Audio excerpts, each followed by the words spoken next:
I found out my boyfriend had another girlfriend, and she thought I was the side piece. I always thought the biggest relationship red flag was catching your boyfriend texting another girl. Turns out, that's amateur hour because nothing prepares you for finding out your boyfriend has another girlfriend. And she's completely convinced that you're the side piece. I wish I were exaggerating. At the time, we'd been dating for almost 2 years. Things weren't perfect, but they were. Normal. We saw each other a few times a week. We had movie nights. We celebrated birthdays together. He'd met my family. I'd met a few of his friends. Everything seemed real. Sure, there were little things that bothered me. He'd occasionally disappear for a day, claiming work was crazy. Sometimes he'd cancel plans at the last minute. His phone was practically glued to his hand. Whenever it buzzed, he'd flip it face down before I could even glance at the screen. I noticed. Of course I noticed. But every time I asked, he had an explanation. Just been stressed.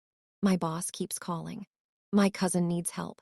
It always sounded reasonable enough looking back. The biggest mistake I made wasn't believing him. It was ignoring how often I had to convince myself his excuses made sense.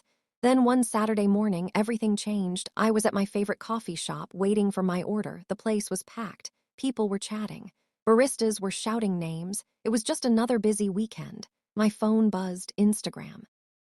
A message request from someone I'd never heard of. No profile picture. No mutual friends. Just one sentence. Hi, I think we need to talk.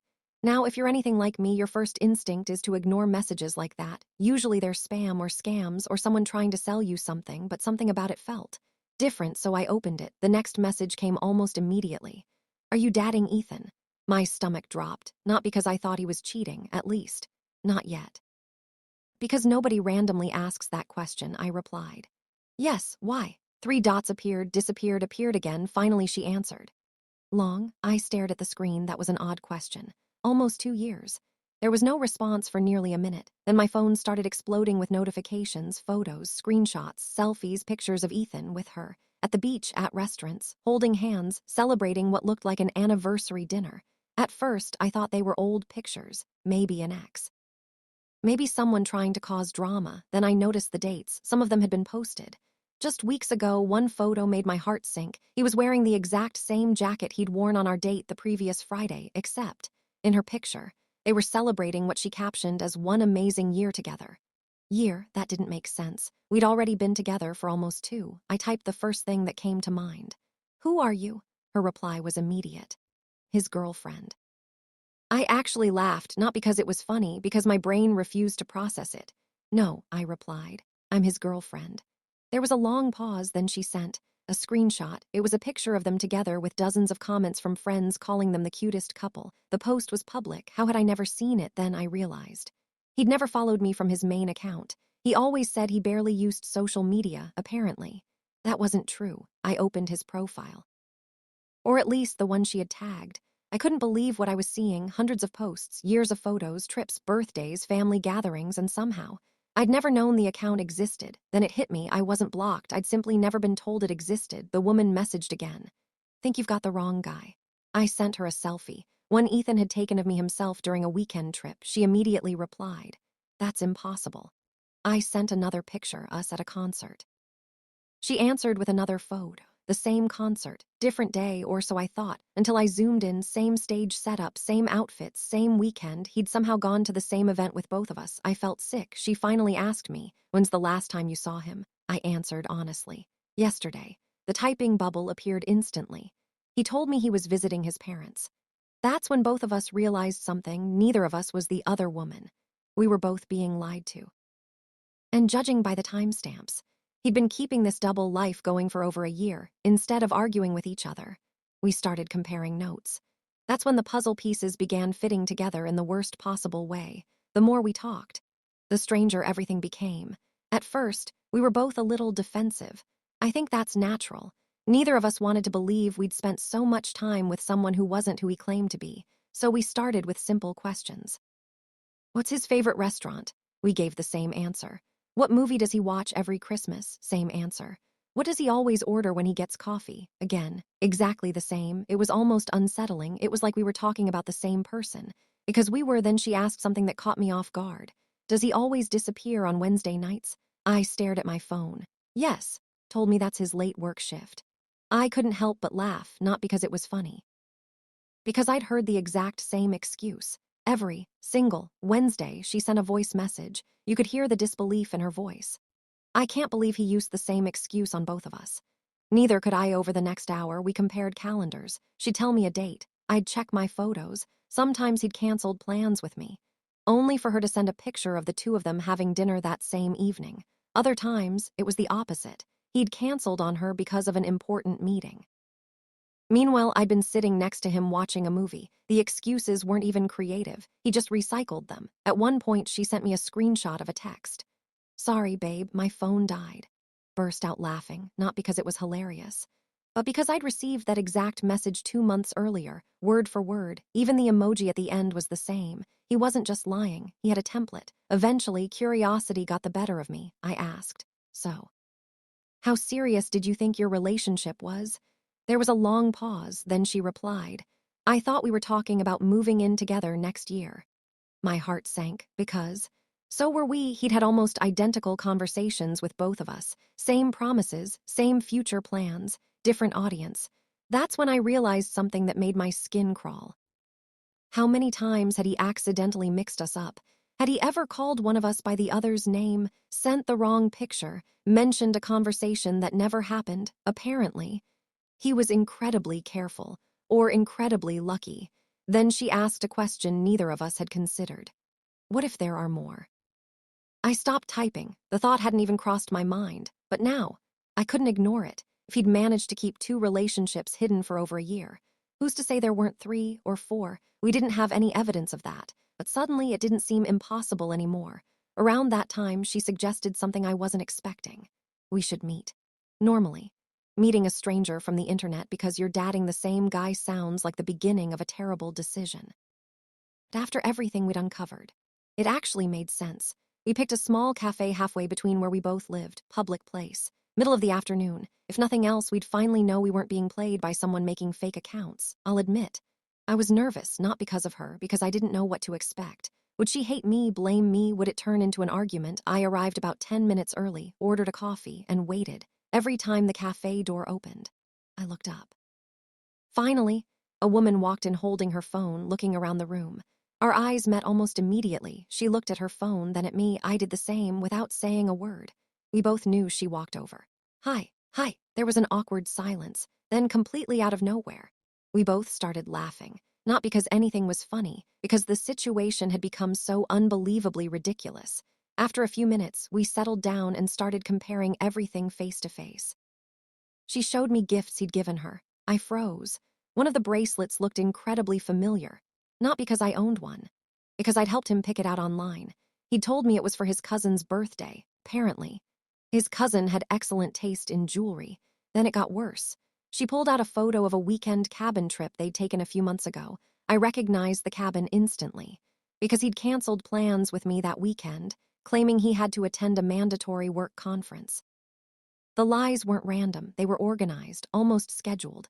We sat there for nearly 3 hours comparing stories. By the time we finished, there wasn't a single doubt left. The only question was, what were we going to do next? And that's when her phone buzzed. She looked down at the screen, then slowly turned it toward me. It was a text from him. "Miss you already. Can't wait to see you tomorrow." The timestamp, he had sent it while we were sitting together in the cafe for a few seconds. Neither of us said anything. We just stared at the phone. Then she looked at me and asked, "So, where did he tell you he was today?" I unlocked my phone, scrolled through our messages, found the latest one. There it is. I turned my screen toward her. His text read, "Sorry, babe, I'm helping my uncle move today. I'll probably be exhausted tonight." We looked at each other, then back at our phones. 2 different stories, sent within minutes of each other to 2 different girlfriends. It would have been impressive if it wasn't so unbelievably dishonest. She shook her head. "I don't even know who this person is anymore." Did I? For the next hour, we talked about what to do. One option was to block him and move on. Another was to confront him separately. But the more we thought about it, the more we realized he'd probably just deny everything, or tell each of us a different story. After all, he'd managed to keep this going for over a year. He was clearly good at talking his way out of uncomfortable situations. That's when she had an idea. What if we don't tell him we know? I looked up. Go on. Let him make plans. Then, she smiled for the first time all afternoon. We both show up. I won't lie, part of me thought it sounded like something straight out of a movie. Another part of me thought He'd earned at least one uncomfortable conversation, so we agreed nothing dramatic, no shouting, no public scene, just the truth. A couple of days later, he texted me, "Want to grab dinner Friday?" I replied like everything was normal, "Sure." About 20 minutes later, she messaged me. He just invited me to lunch on Saturday. Interesting, he was spacing us out, still convinced his schedule was foolproof. Friday finally arrived. He picked the restaurant, a quiet little place we'd been to before. I got there first, sat at our usual table. A few minutes later, he walked in with that same relaxed smile. The same smile I'd trusted for nearly 2 years. He hugged me, asked how my week had been, started talking about work, like absolutely nothing was wrong if I hadn't known the truth. I probably would have believed every word. About 10 minutes into dinner, he reached across the table and smiled. "I'm really glad we got this time together." I smiled back. "So am I." Then I casually glanced toward the entrance, right on cue. The cafe door opened. She walked in. He noticed her almost immediately. First, there was no reaction, just confusion, then recognition. His face lost every bit of color. I've never seen someone's expression change so quickly. He looked at me, then at her, then back at me. It was like watching someone realize they'd walked into their own trap. She calmly walked over to the table, no yelling, no insults, just complete confidence. She smiled politely. "Mind if I join you?" He opened his mouth, closed it, opened it again. Nothing came out. I pulled out the empty chair beside me. "Actually, I think the three of us have a lot to talk about." The first time since I'd met him, he had absolutely no excuse ready. He looked around the restaurant like he was searching for an emergency exit. There wasn't one. Every option ended with the same outcome. He slowly sat back down. "Okay." He forced a nervous laugh. "This isn't what it looks like." Neither of us responded. We just waited. People have an interesting habit when they're uncomfortable. They keep talking. And that's exactly what he did. "I can explain." I nodded. "Please do." He looked at her first, then at me, then back at his untouched drink. "It's complicated." She folded her arms. "No, it really isn't." Silence. He tried again. "I didn't mean for anyone to get hurt." I finally spoke. "You skipped a few steps there." He rubbed the back of his neck. "I was going to tell both of you." "When?" No answer. "Next week." Nothing. Month. Still nothing. The silence said more than any excuse could. A server walked over to refill our water glasses. She had absolutely no idea she had interrupted what was probably the most awkward dinner conversation in the building. The moment she left, he tried changing tactics. "I care about both of you." I blinked. "Not sure that's helping your case." He sighed. "Never planned for this to happen." That sentence caught my attention because things like this don't just accidentally continue for over a year. There are hundreds of choices along the way, every text, every canceled plan, every excuse, every promise. Those weren't accidents, they were decisions. The other woman, who honestly didn't feel like the other woman anymore, asked the question I'd been wondering all week. "Did you ever intend to choose?" He stared at the table. "I didn't know how." She nodded slowly. "So the answer is no." Again, silence. Then something unexpected happened. His phone buzzed on the table. The screen lit up. He reached for it instinctively, then froze. Both of us had seen the notification. It wasn't from either of us, just a name. A woman's name. None of us recognized it. Quickly flipped the phone over, too late. She looked at me, I looked at her. Neither of us said a word, but we were clearly thinking the same thing was there. Someone else. He noticed our expressions immediately. "It's not what you think." I couldn't help myself. "You've said that twice tonight." Somehow it keeps getting worse. He unlocked his phone, read the message, and put it back down without replying. "I can explain that too." She gave a small laugh. "Maybe don't." At this point, explanations had lost all value. Actions were doing all the talking. I took a slow breath. "You know what bothers me the most?" He looked at me. "It isn't even that you dated two people. It's that you looked both of us in the eye, every single day, and expected us to build our futures around promises you already knew you couldn't keep." The first time that evening, he actually looked ashamed, not embarrassed, ashamed. Maybe because there was nothing left to deny, no misunderstanding, no missing context, just the truth. After a long pause, he quietly asked, "So, what happens now?" I looked at her, she looked at me, then we both smiled, not because we were happy, because without planning it, we'd reached the exact same conclusion. She stood first. "So now," she picked up her purse. "You don't have either of us." I stood too. He looked genuinely stunned. "Wait, can we talk about this?" I smiled politely. "Think we've done enough talking."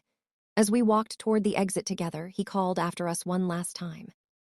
Neither of us turned around. Outside the restaurant, we stood there for a second in the evening air, then she laughed. "Never thought I'd leave dinner with my boyfriend's girlfriend." She paused. and somehow make a new friend instead. I laughed too. Life has a strange sense of humor. Sometimes the person you expect to dislike the most ends up being the only one who was just as honest as you were. And looking back, that dinner wasn't the day I lost a relationship. It was the day I stopped believing someone else's lies were my responsibility to fix.